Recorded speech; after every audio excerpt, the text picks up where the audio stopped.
And on today's show, we have one which has never been heard before. We could say that it's from the chronicles of Dr. John Watson. But to be totally truthful, we have to tell you that it was actually ghostwritten for Watson by the talented Vancouver writer Laurence Gough. It's called The Adventure of the Left-Handed Corpse, and it was produced in Vancouver by Robert Chesterman. We'll now take you to Baker Street in late 19th century London. Dr. Watson is returning home.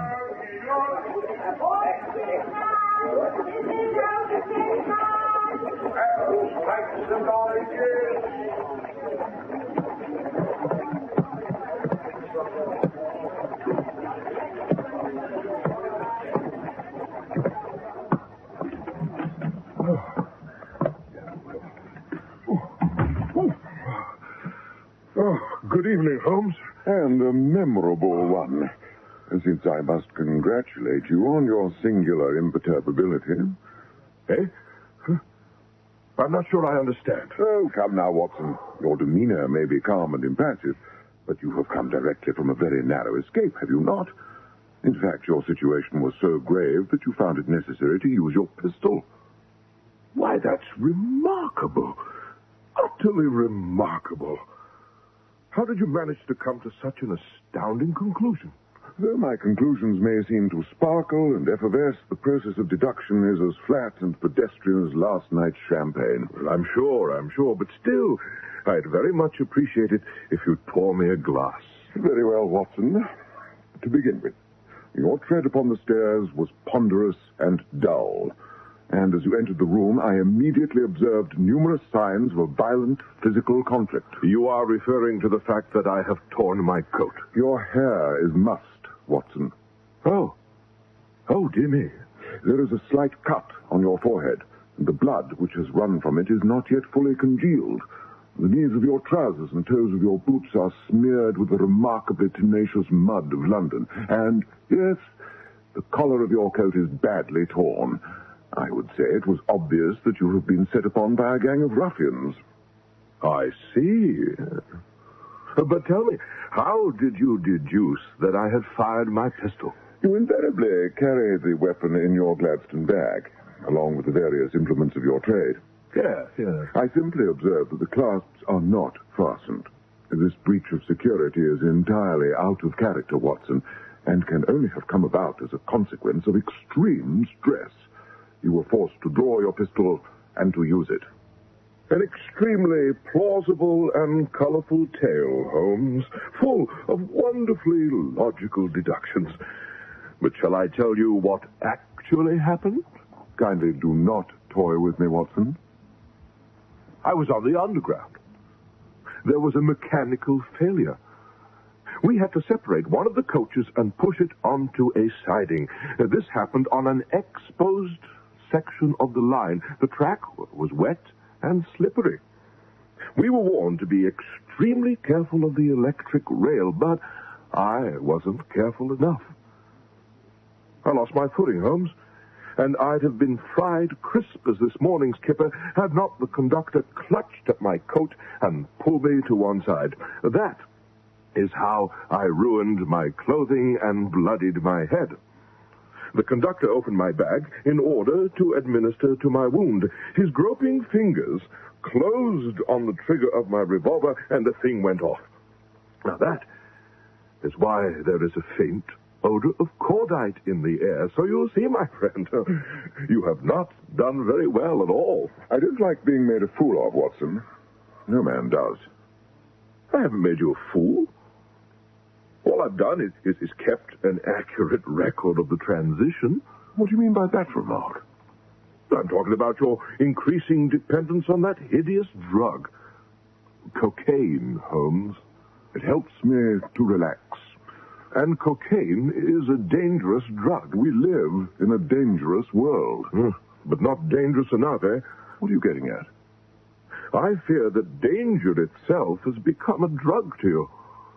and that in the absence of danger, you have languished and sought out a substitute narcotic. Well, I would rather die of an overdose of pleasure than a surfeit of boredom and ennui. Now, you listen to me, Holmes. I'm not about to stand idly by. Careful, Watson. You are my Boswell, nothing more. It is your function to stand idly by. I am a physician.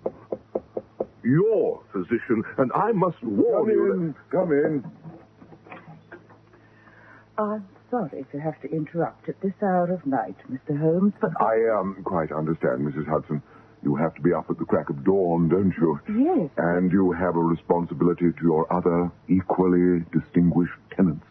And you have mentioned the noise on various other occasions and, well, et cetera, et cetera, et cetera.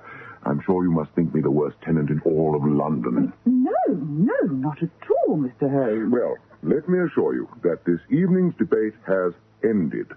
Dr. Watson was just about to concede defeat when you knocked. Yes, but what I've been trying to say is it isn't the noise at all. Then what in the world are you doing here? There's a young lady to see you. What does she want? I have no idea, sir, but she's extremely pale and trembling something fierce. You say she's trembling? Oh, yes, sir. Absolutely beautiful she is, and in such a torment of anguish, you've no idea. Thank you, Mrs. Hudson. You've made the situation quite clear. Shall I show her up, then? Well, of course. One moment, Mrs. Hudson. What is this beautiful but tormented young creature's name? Sarah Roberts. Oh, here. She's given me her card. Thank you. What does it tell you, Holmes? That the lady comes from a good family, but is presently in financial straits and extremely distraught. Show her in, Mrs. Hudson, if you please. Right away, Mr. Holmes. And kindly do not drop by in 10 minutes with a nice hot pot of tea.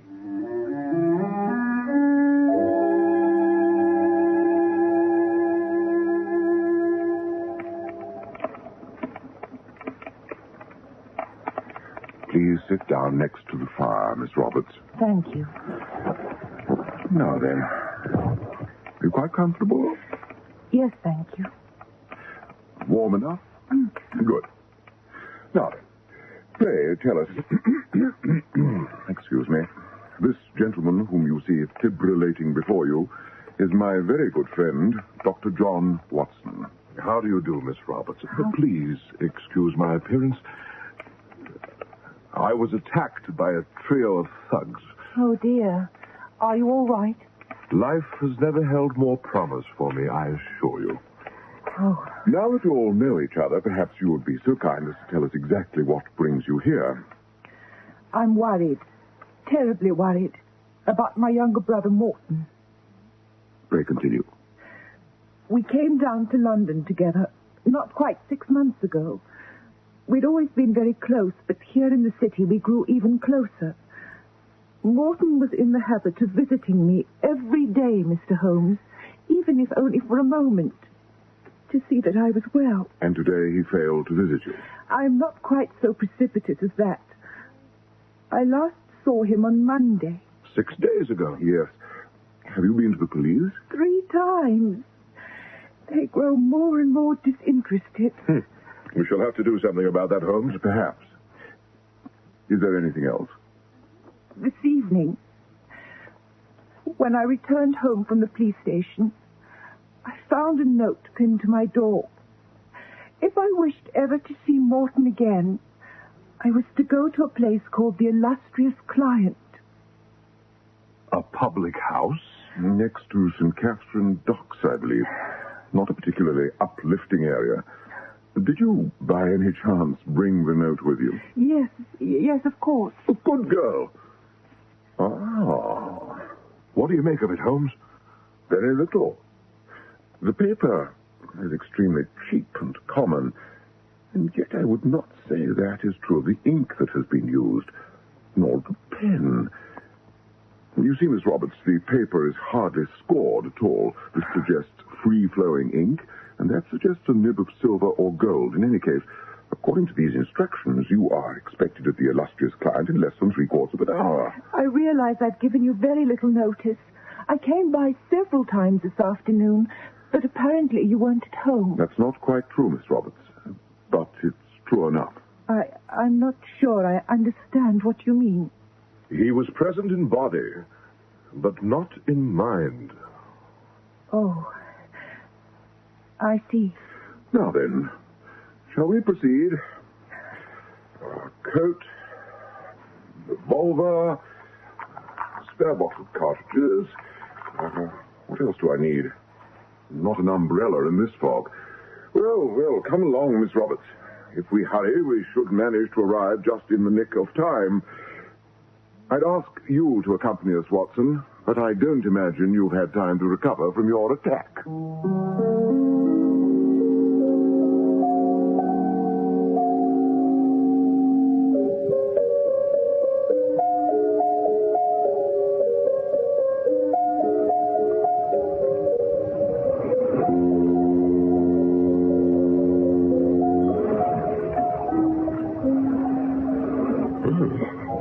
Is much thicker down here. Influence of the Thames. Oh, step carefully, Miss Roberts. This area of the docks appears to be in considerable disrepair. Shall I take your arm, Miss Roberts? Thank you, Doctor. Quite welcome. What are you looking at, Holmes? Someone has preceded us quite recently, and they've been dragging something behind them. A man? Something smaller than a man. Oh, thank heavens for that. Oh, they ought to condemn this entire area. The rats hereabout are as thick as fleas and as large as West Country hounds. And would you hope to eradicate the undesirable simply by declaring the area out of bounds? Oh, now, lift your bullseye, little Watson, and take a few steps to your left. Eh? Oh, yes, all right. We should be upon the doorstep of the place by now. Yet, I detect no lights, no sign of life. It's a very gloomy place. I hope that Morton is... Over here, Holmes. Stay well behind me, Miss Roberts. What have you found, Watson? Our missing public house, or at least what's left of it. Burned right down to the waterline, so to speak. And not recently either. These ashes have been rained upon numerous times. Keep the lantern well to one side, please, Watson. Light the way, but not the wayfarers, if you see what I mean. Perfectly. Oh, watch out for the cluster of beams, Miss Roberts. They appear to be rather precariously arranged. Oh, my God. What is it? Miss Roberts, please, I implore you, don't come any nearer. Oh, my poor Morton. What have they done to... Oh. I've got her. So you have. But you're not in the middle of a scrum, Watson, and there's no need to grip the young lady as ferociously as if someone had just passed you on your opponent's 25-yard line. Do you have some ether in your bag? Yes, of course. But I wouldn't care to revive her just yet. She's better off out of it, I should think. Oh, I've never seen such a gruesome sight. As a medical man and a surgeon, what do you think has been used here? I have no idea. Something larger than a scalpel and smaller than an axe. But whatever the weapon was, it has been wielded with absolutely inhuman vigor. Oh, Holmes, what can the fellow have done to deserve such a fate? Fellows, Watson.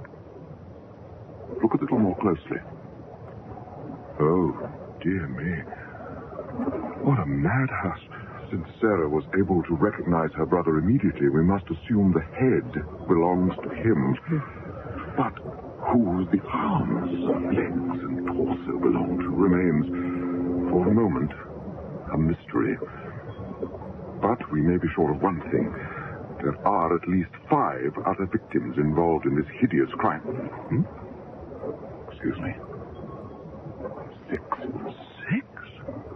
The head from one victim, the arms from 2 others, the torso from a 4th, and the legs from the 5th and 6th. Have you observed the corpse has 2 left hands?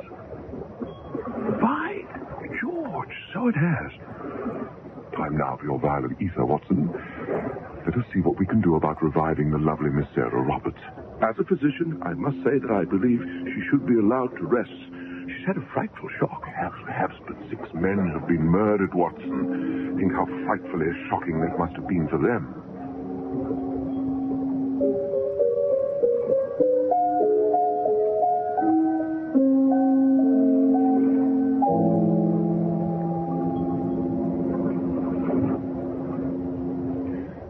Now then, Miss Roberts, if you've sufficiently recovered, perhaps you could answer a few questions.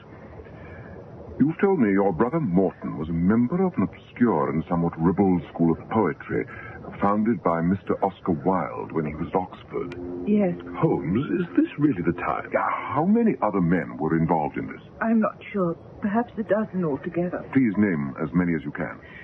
Well, there was Reggie Cunningham and a young man everyone called Aldershot. I don't know if that was his first name or his last. Okay, continue. Let me think. I remember a short, fat boy named Jimmy Mawson. He seemed to be Mr. Wilde's favorite. Mr. Wilde was always fawning over him, offering him sweets. And there was a tall, red-haired young man, very thin and delicate-looking. His name was Edward something. Yes, that's right. It was Edward Cantlemere. Morton used to call him governor behind his back. I don't know why. Anyone else? Not that I can remember. You've done very well. Tell me, were your brother and Oscar Wilde friends, or did they merely have a common artistic interest?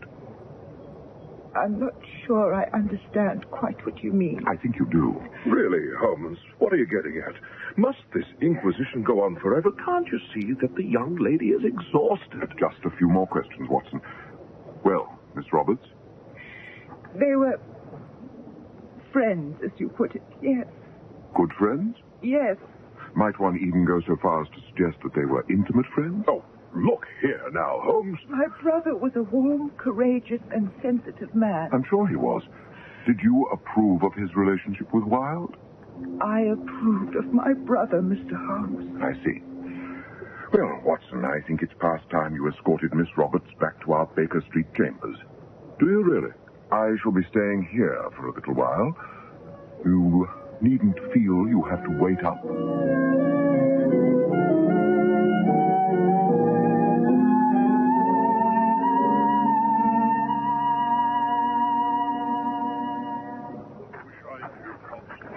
But I don't, do I?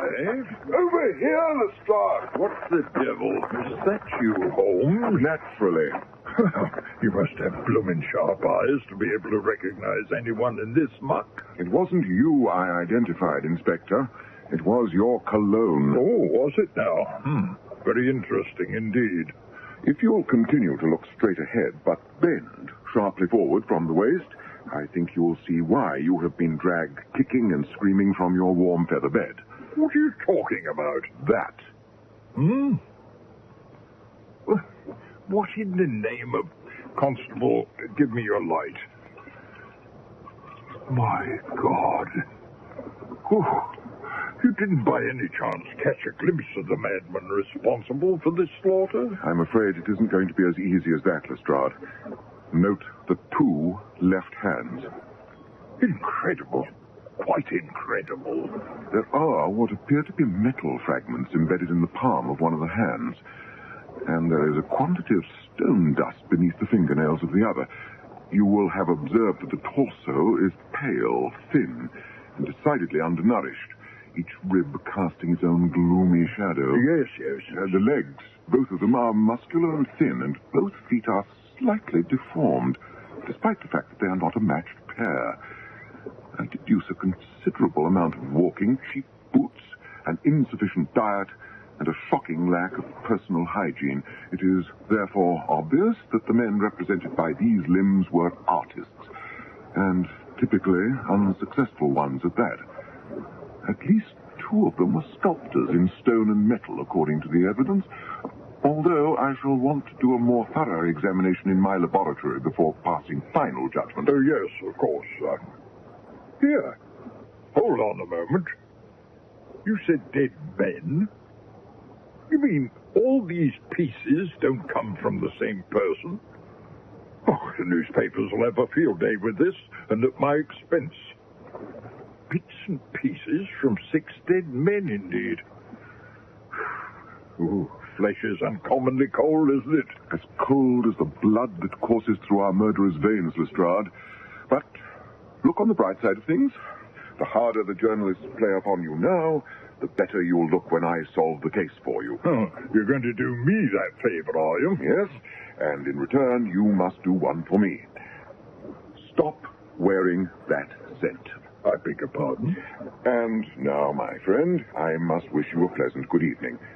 I'm going to bed, and hopefully to sleep. And then, not quite first thing in the morning, I intend to visit a creature I have always admired, but never hoped to meet.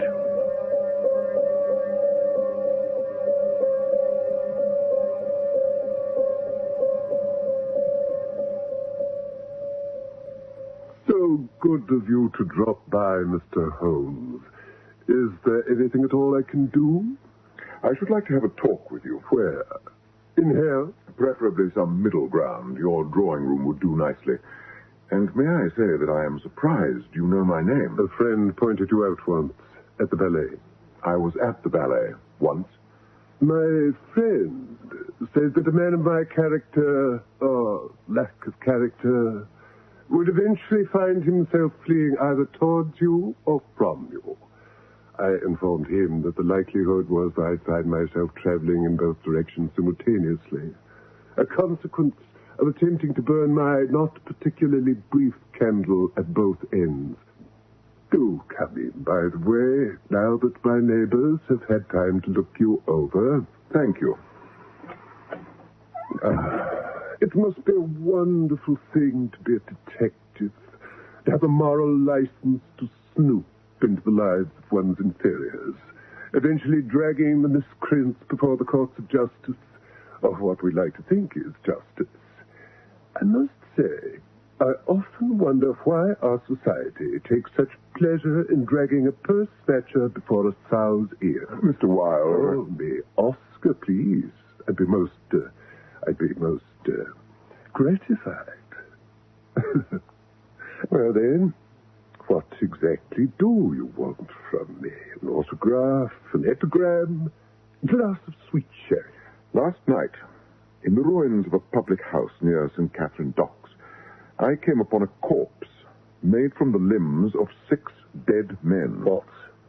You mean a sort of mixed grill of arms and legs and that sort of thing? Exactly. Oh, you've rendered me speechless.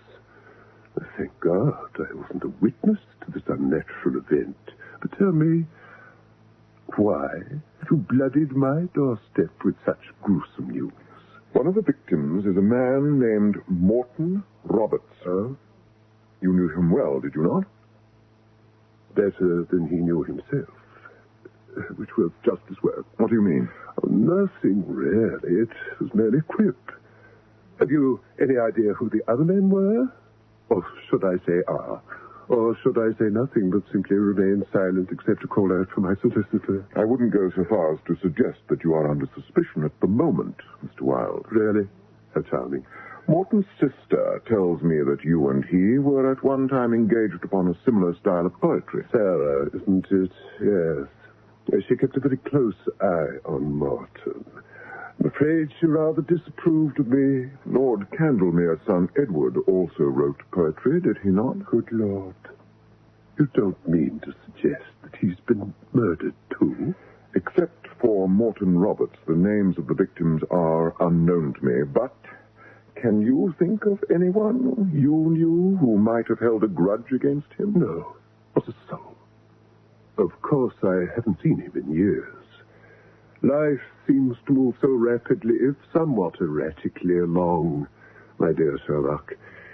And one circle of awfully good friends is constantly changing, sad to say. A dim, shifting kaleidoscope of warm hellos and frosty, cold goodbyes. Oh, just thinking about it makes me so utterly melancholy and desolate that I can hardly think. Except perhaps of having a bite to eat. Would you like... I don't suppose... Perhaps some other time.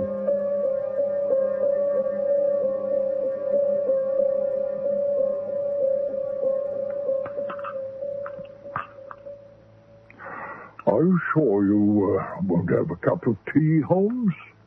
Constable Wilkins makes a rattling good cup. No, thank you. Ooh, it's hot. Yes, it sounds hot.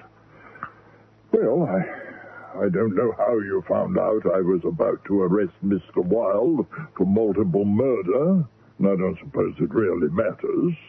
I imagine someone in the force informed you that I had received an anonymous letter pointing the finger at him. It wasn't Inspector Gregson, was it? Wilde is innocent. Oh? Oh, so you say. But I need a suspect, Holmes. If I don't toss something to the journalists, they're going to keep chewing on me. That is hardly sufficient reason to arrest the fellow. Wilde is a known thrill-seeker and debaucher. Anyway, we haven't enough on him to make the arrest quite yet. But we're working on it. Mark my words.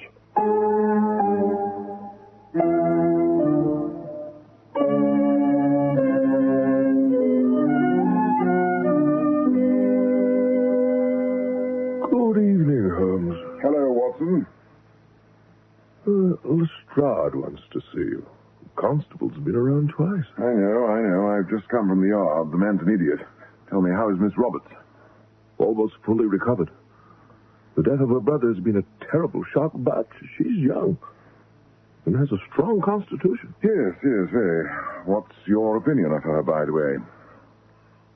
I had never hoped to meet a woman as charming, erudite, and beautiful.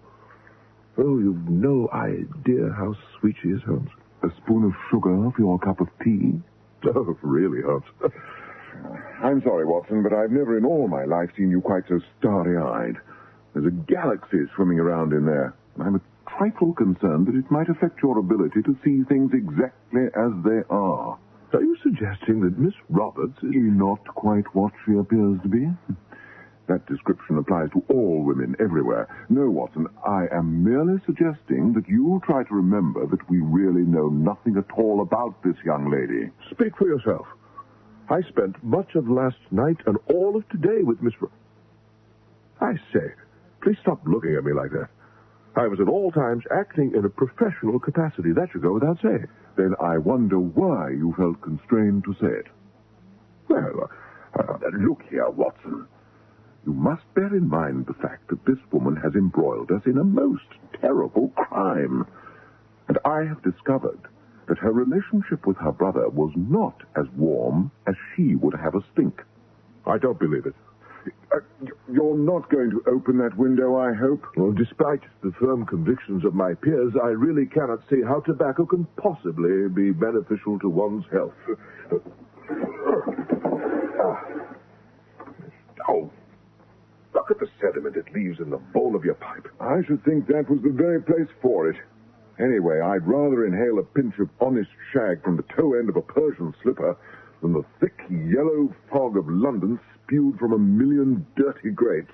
You're entitled to your opinion of a healthy atmosphere and of Sarah Roberts. Thank you. I don't agree with you on either count. But if you insist...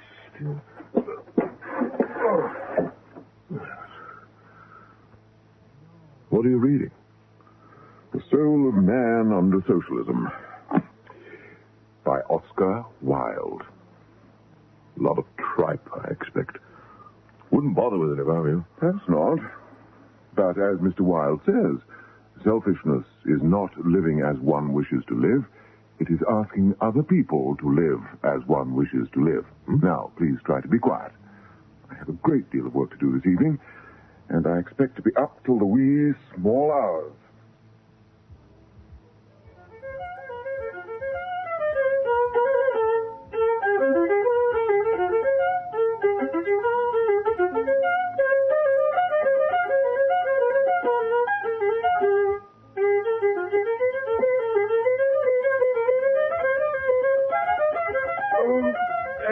Excuse me, Holmes.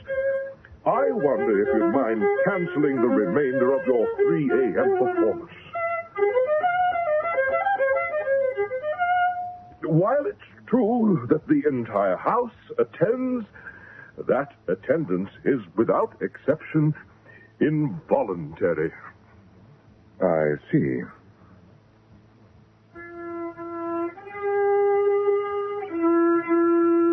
Is there anything the matter? Yes, Watson. There is one thing I would like to know. And that is, why did the corpse have 2 left hands? Do you think that could be significant?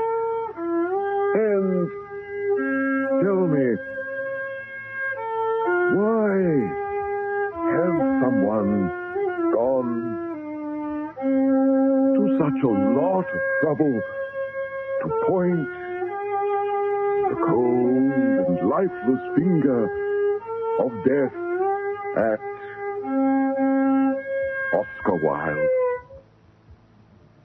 That's 2 questions, not 1. I congratulate you on your ever-expanding powers of observation, Watson. Although I'm sure the credit for your success should be deposited in my account. Not Mrs. Hudson, I hope. Her signature is quieter, but less tentative. Shall I answer it? I think, Watson, that this particular call is for me. Telegram for Mr. Sherlock Holmes. Thank you, my lad. Are you Mr. Holmes? Yes. I was told that I was to give this to Mr. Holmes himself and that no one else would do. Then let me assure you that tonight at least you shall be able to go to bed with a clear conscience, if not complexion. Now, if you please. Really, sir, I don't mean to be rude, but if the other gentleman would be willing to speak up on your behalf... Watson? Eh? Oh, yes.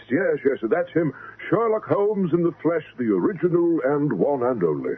Then there you are, sir, and welcome. Oh, thank you very much indeed, you conscientious little devil. Now, stay exactly where you are, just one moment. I may wish to send a reply. Awfully sorry, I got a previous. I can't stay. Boy, stop! Stop! After it, Watson!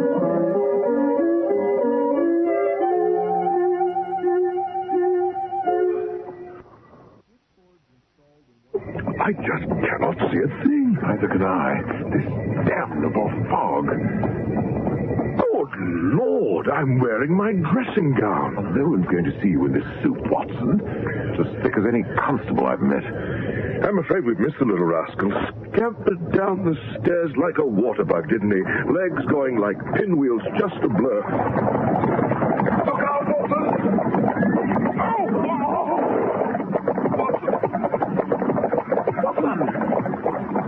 Are you all right? Blood in my eyes. Did you hit him? I doubt it.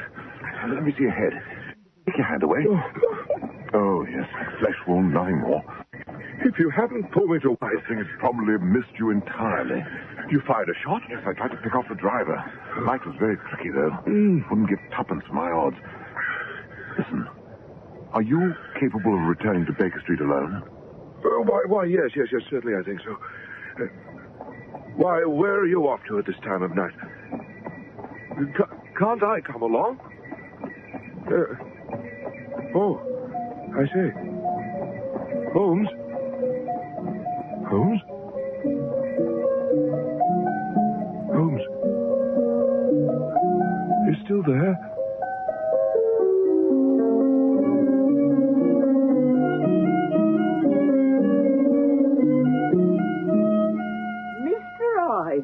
If you forget your key one more time, I promise you I'll... Oh, you ain't Mr. Ives. No one is more aware of that than I. Well, what do you want, then? To see Miss Sarah Roberts. What, at this time of night? Look here, she ain't one of those, is she? One of what? Well, I mean, having men in at this time of night. She seems such a nice girl. You said men. Has she had another visitor?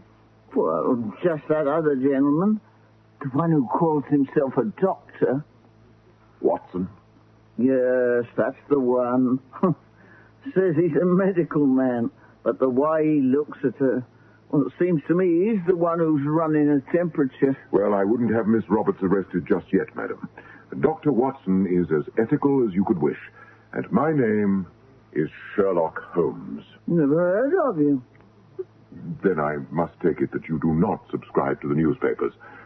Now, would you be so kind as to inform Miss Roberts that I should like to see her? At 3 o'clock in the morning? It is a matter of some urgency. Perhaps this will recompense you in some small part for any inconvenience. Oh, my word. That's what Mr. Sampson down the street would call a veritable waterfall of wealth. Come in, sir. Come in.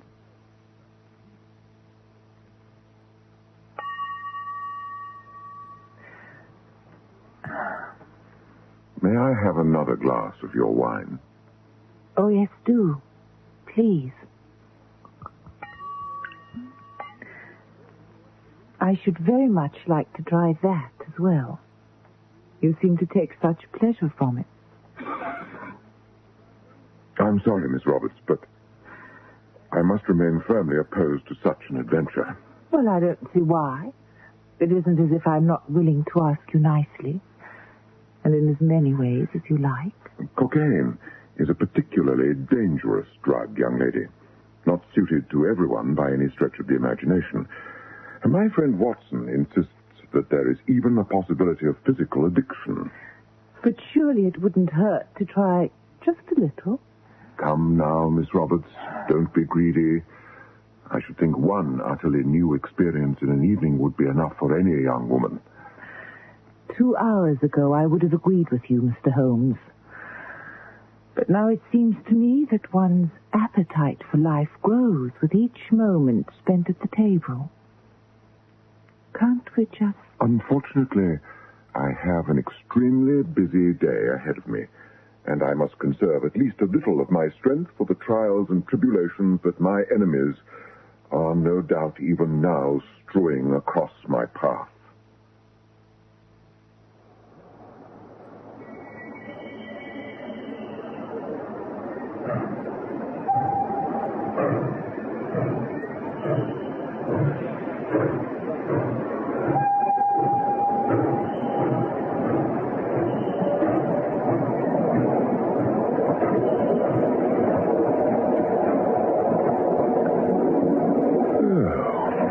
Underway at last.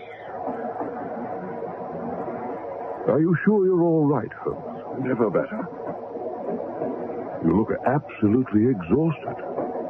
Where were you last night? Nowhere and everywhere. I see. And where, pray, are we going now? Winsome Castle. And why are we going there? Really, Watson, so many questions. Well, if you weren't so unremittingly obtuse... Winsome Castle is the country home of Lord Cantlemere, Watson. Oh, dear me. Holmes, I fear I must prevail upon our friendship and warn you, both as doctor and friend, that, in my opinion, your continued flirtation with that devilishly seductive drug has affected your powers of reason. I mean, the very idea that the son of a member of the upper house could hack up half a dozen men, it's simply ludicrous. I say, what are you doing? You can't step outside. No, of course not. Good heavens, man, why should I want to do such a thing? Because it would be in character. You seem to jump to conclusions as skillfully and thoughtlessly as a frog skips across a lily pond. Are you now telling me, then, that the Cantlemere boy isn't involved in this bloody mess? I will say this and nothing more. One doesn't board a steam train with the intention of reaching one's destination before the journey is ended. And as it is with steam trains, so it is with cold-blooded murder. Think of what you have seen with your eyes and heard with your ears during the past 2 days, Watson. The necessary clues are all there before you, like raisins to be plucked from a bowl of cold porridge. And now, you must excuse me. Last night was particularly exhausting, and if I am to be at my best, I must get some sleep. Particularly exhausting, was it? Where were you, Holmes? You never did say. I was in hot pursuit of a rather crucial piece of evidence, Watson, and may I say that I do not take kindly to being cross-examined.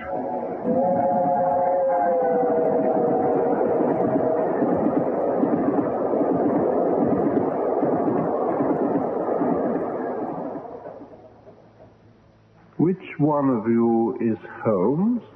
I am Sherlock Holmes. Lord Cantlemere? And may I say that you don't seem at all surprised to find me here? Well, I am. I'm shocked and I'm offended. And if you, sir, are incapable of detecting that, then you have only yourself to blame. Now, what do you want? I think you know the answer to that question even better than I. Holmes, really, you embarrass me. Doctor, has this fellow been drinking? Lord Cantlemere, I can only Perhaps say... we could discuss the reason for my presence in the privacy of your library, Lord Cantlemere. Now, look here. Or must I summon Inspector Lestrade from London? I have no idea what this is all about, I assure you. But I can see that from Dr. Watson's point of view, it might be best if you were humored, and then perhaps allowed to make your own way back to the city. Come in, gentlemen.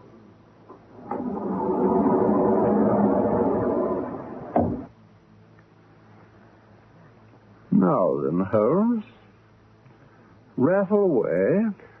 Lord Cantlemere, I formally accuse you of the murder of Morton Roberts, James Aldershot, Reggie Cunningham, James Mawson, and 2 other persons as yet unknown. Have you anything to say? Mr. Holmes, it is crystal clear to me that you've been carried away by your own press. Dr. Watson, do you have a good, strong sedative in your bag? Why, yes, but... With what? But Watson has nothing but confidence in my methods. And if I say you are a cold and lifeless slaughterer of men, then he knows it must be so. Shall I tell you how you gave yourself away? By all means. Let us see this fairy tale through to its conclusion. Do you recall the scene of the illustrious client, Watson? All too vividly. In fact, I doubt I shall ever forget it. Nor I. I recall with particular clarity the severed ends of the various limbs that lay in such a macabre grouping upon the damp and ashy floor. A superficial examination of those limbs revealed that the wounds had been caused by a short, thick knife with a curved blade. Such a weapon is, of course, favored by the Gurkhas. Something you should have known, Watson, from your tour of duty in India. Yes, of course. I've treated similar wounds. Lord Cantlemere also spent a tour of duty in India. Nepal, wasn't it? And didn't your many duties include commanding a company of Gurkhas? Yes. I see. I take it the knife was a memento. I know nothing of any knife. My tour of duty in India was extremely unpleasant. I lost a great many dear and valued friends. The very idea of bringing back a memento of that awful span is horribly repugnant to me. And I must say that I strongly resent the fact that you've been prying about in my past. Quite understandable under the circumstances. But if that's all the evidence you have, Holmes... There is also the matter of the courier. Don't know what you're talking about. A telegram was delivered to me late last night. The young lad substituted W's for R's, an affectation common only among the upper classes, Lord Cantlemere. I take it you recruited the telegraph boy, probably someone who was led to believe he was partaking of a practical joke. I must congratulate you on your imagination, Holmes, if nothing else. Watson and I immediately realized that the courier might lead us to the murderer. We chased him down the stairs and into the street. The fog was unusually thick last night, as I am sure that you remember. I wasn't in London last night. I'm sure the servants will attest to that. Oh, no doubt. In any case, we chased the courier down a narrow lane. If it had been any narrower, I might have been killed. You were waiting at the end of that lane in a two-wheeler from your London stables. That was a serious mistake, using one of your own vehicles. But then I don't suppose the idea of renting one would ever occur to you, would it? Would you please get to the point, if there is one? Your coat of arms was painted on the side of the coach. You covered it with lampblack, but the thickening fog condensing on the cold metal sides of the vehicle caused the lampblack to run. As you swept past us, striking Watson a glancing blow and knocking him head over heels into the gutter, I was able to catch a fleeting glimpse of the topmost part of the crest. Just enough of it to identify, actually. Holmes, I had no idea. I was also able to get off one quick revolver shot. This morning, I returned to the lane and found a splash of blood on a wall at a height of about 8 feet. That scarf around your neck, does it conceal a wound? This is preposterous.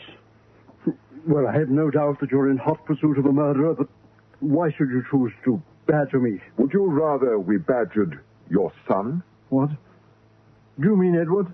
I happen to know that he was for some time a guest in the home of Mr. Oscar Wilde, the playwright, Lord Cantlemere. I also understand that you have recently sent the lad abroad against his wishes. I wonder why. And I wonder if you would wish him dragged into this sordid affair. I knew Edward was involved in something that wasn't quite right. His manner towards me had changed markedly, and he was unable to account for much of his time. One evening, he went out, and I followed him. He went to an abandoned warehouse near St. Catherine Docks. His manner was extremely furtive. There was a small door at one end of the building. He knocked 3 times, paused, and knocked twice more. A prearranged signal. A man opened the door. He glanced round to make sure they were unobserved and then let Edward into the building. The door closed behind them, and I heard a series of bolts thud into place. I stood in the shadows for a very long time, listening to the rats scurry about in the dark, trying to think what to do. And in the end, I did nothing. Not that evening. But you went back there, didn't you? Yes, I did. 3 nights later, I was heavily armed with a pair of pistols and that knife. I still don't know why I took it, as I have thought about it for hours on end. In any case, There was a window at the side of the building at eye level. I peered inside and counted 6 of them. Including Edward? My son? No. I'd arranged to meet him at my club, and I'd left a message instructing him to wait. Pray continue. I knocked upon the door exactly as my son had done before me. When it swung open, I had a pistol in each hand. The man who opened the door tried to cry out, but I pressed both barrels against his face and pulled the triggers. my God. Fell back upon the floor, which was of packed earth. The smoke from my revolvers hung upon the air. For a moment, nothing moved. Then I kicked the door shut behind me and killed them all. They're still there, buried in that warehouse, if you care to look for them. You shot all 6 of them then? Only 5. The last one ran at me. He had something in his right hand. I don't know what it was. I had no more ammunition. So I pulled the knife from his sheath and slashed at him, nearly severing his head from his body. That would have been Morton Roberts. Why did you cut up the bodies? I reasoned that the more savage the attack seemed to be, the less likelihood there was that the search for the murderer would stray outside the realm of the savages. Savages?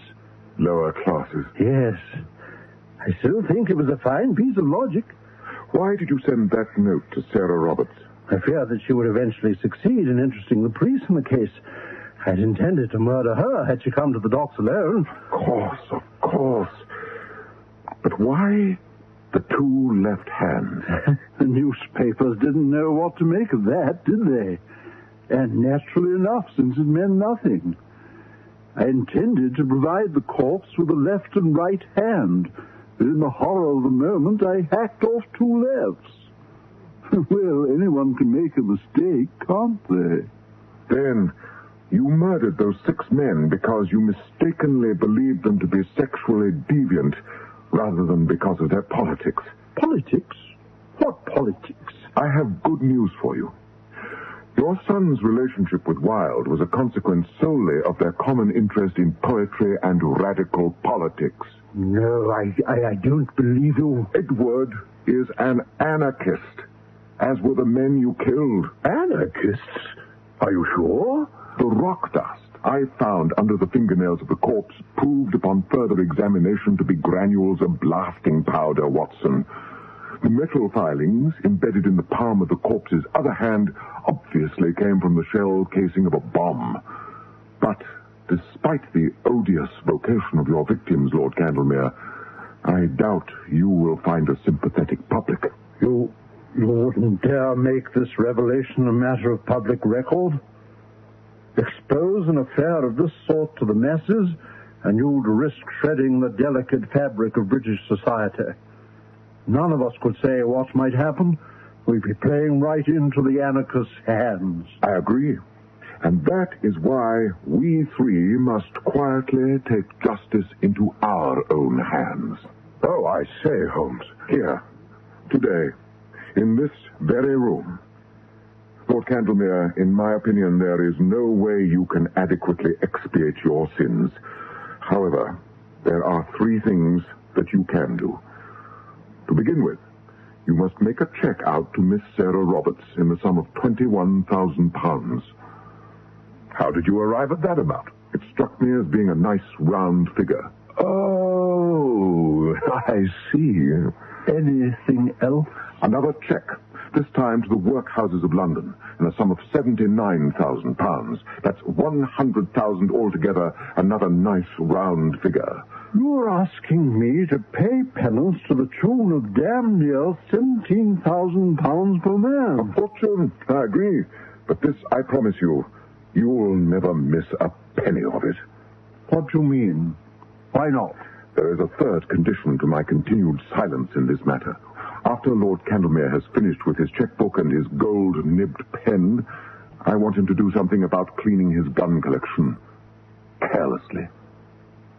Oh, dear me. Have I no choice? Certainly, you have a choice. But after a moment's reflection, I am sure you will agree it will be much better were the press to find you slumped over a table in your gun room than across the prisoner's dock at the Old Bailey. After all, it's the very fabric of British society that's hanging in the balance. Is it not?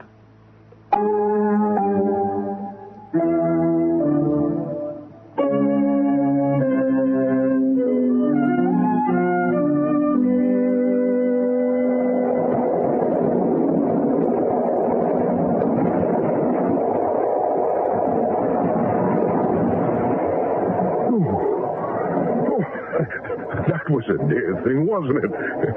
I've always believed that the Great Western Railway would better serve the traveling public by being just a little less punctual. I don't know how they manage it, but their trains always seem to arrive late and leave exactly on time. It's a nuisance, don't you agree? What time is it, Watson? 10 minutes past the hour.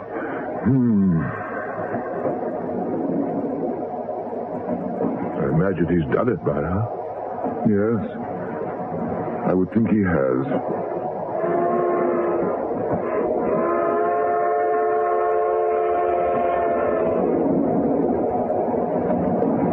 Look here, Holmes. Do you mind if I ask you a rather personal question? For the benefit of your reading public? No. This is personal. I should like to know where you and I stand on a certain matter. Then speak up, by all means. What is it?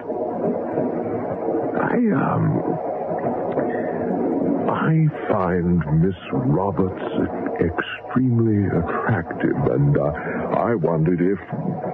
Well, I simply wondered how you felt about her. There is no denying that Miss Roberts is an extremely attractive woman. There is something about her, a certain innocence. I see. Don't misunderstand me, Watson. My appreciation of Miss Roberts' charms is entirely objective. I admire her as I would admire a painting hung upon a wall, but I have no desire whatsoever to possess her, if that is what you mean. More or less. But you're quite sure? Watson, I'm beginning to suspect an infatuation. By the way, give her this check and advise her to cash it promptly today, if at all possible. Oh, I thought you'd want to give it to her yourself. I have more pressing business to attend to. I believe I owe it to English literature and the reading public to warn Mr. Oscar Wilde of the folly of his ways, and perhaps familiarize him with Section 11 of the Criminal Code Amendment Act. I see. No doubt my kindness will prove a waste of time. Wilde is a known voluptuary whose addiction to satiety will, doubtless, eventually require him to taste the ultimate sensation of ruin. But still, it is a task which must be undertaken. Precisely, Watson. Precisely.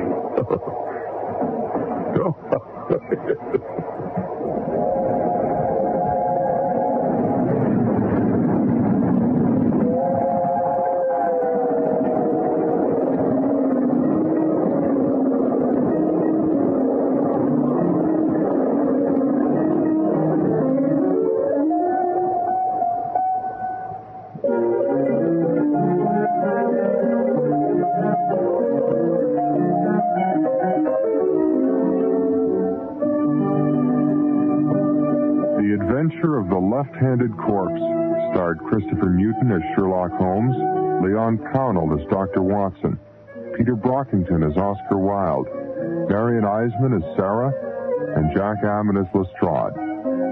Also appearing were Anthony Holland as Lord Cantlemere, Barbara Tremayne as the landlady, Shirley Broderick as Mrs. Hudson, and Charlie Higgins as the courier boy. The engineer was Jerry Stanley, with sound effects by Jay Hyrene. The music was composed and conducted by Bruce Riddell. The Adventure of the Left-Handed Corpse was produced and directed in Vancouver by Robert Chesterman.